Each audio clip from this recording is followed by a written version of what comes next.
What's up and welcome back. I'm John Stark from MacMovieGuy.com, your favorite blind film critic, and it is March Madness still. And I'm doing like a Netflix thing where I'm going through and I'm finding 31 good, great, excellent Netflix films. And I consider this to be one of them. This may be me going on a limb here, but I liked Vivo. I love Vivo actually, and I keep trying to tell people about Vivo. I'm like, did you know that Lin-Manuel Miranda has a cartoon on Netflix? People are like, what? Like, I've talked to like hardcore Lin-Manuel fans who know about 21 Jump Street but don't know about Vivo, and I'm just like, how? It's like it's hiding on Netflix or something. And it's like I've seen this. I love this thing. It's a cute little movie. It's not perfect.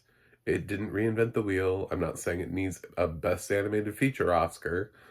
I wouldn't have been mad if it had gotten a nomination out of like five, but it didn't need a win. I'm not saying that. But it's entertaining as hell. So click like and subscribe. We're going to talk about it. I want to talk about audio description and accessibility and all that good stuff. And Vivo is International Digital Center, written by Liz Gutman and voiced by a narrator I'm unfamiliar with. Did not know who else. My favorite part of the narration. Um, this is a great writer, but there was a point where the girl says like gracias. I don't know, somebody like gracias. Uh, what was the guy's name? I don't know. We're just gonna go with Steve. So, gracias, Steve. And in the audio description, it gets translated as thank you, Steve. Like you hear the person doing the audio description go, thank you, Steve. And I was like, I, I mean, it is technically in another language, gracias, but I feel like that's a word that we've sort of picked up, you know? And we just sort of know. And I don't know that we needed the translation for gracias. But it kind of made me giggle. um, so, because then I'm thinking like all of these words that we casually throw into conversation every day because of that have like bled over into our vernacular from other languages that are not necessarily ours. Um, you know, I feel like, yeah, I feel like gracias is probably something that people know what it is. They're not like, what? What'd you just say to me? Tell me to eat cake? No, man. It's gracias. Anyway, Vivo is the story of a kinkajou that voiced by Lin-Manuel Miranda that hangs out with this old Cuban man, and they play some music,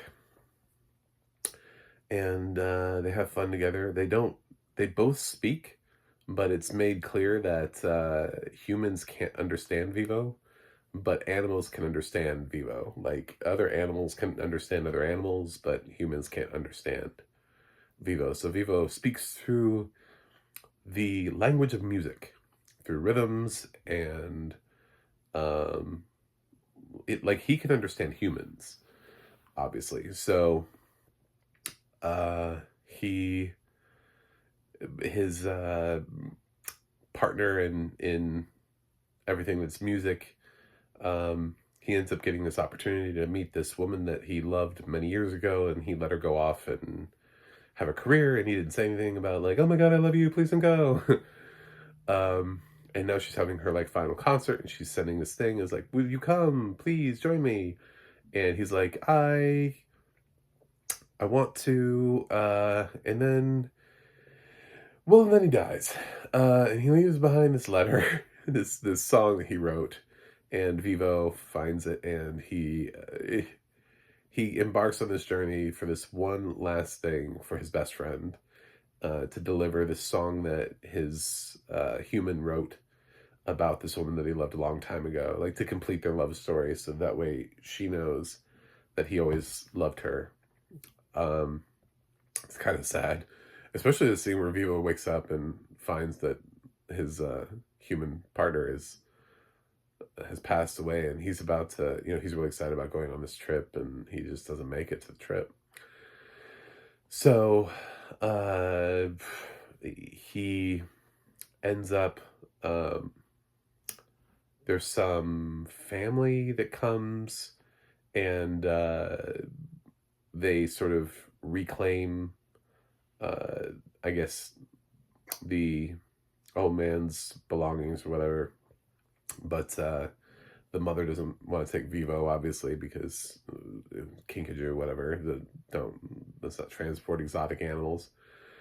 Daughter seems really stoked about it, though. Would love for the opportunity. Vivo needs to sneak to America so that he can get to Miami, where this former flame is having her concert. So he sneaks in with the little girl and gets from Cuba to America. And then they begin their journey, and everything from like these little Girl Scout wannabes to a snake kind of impede them along the way.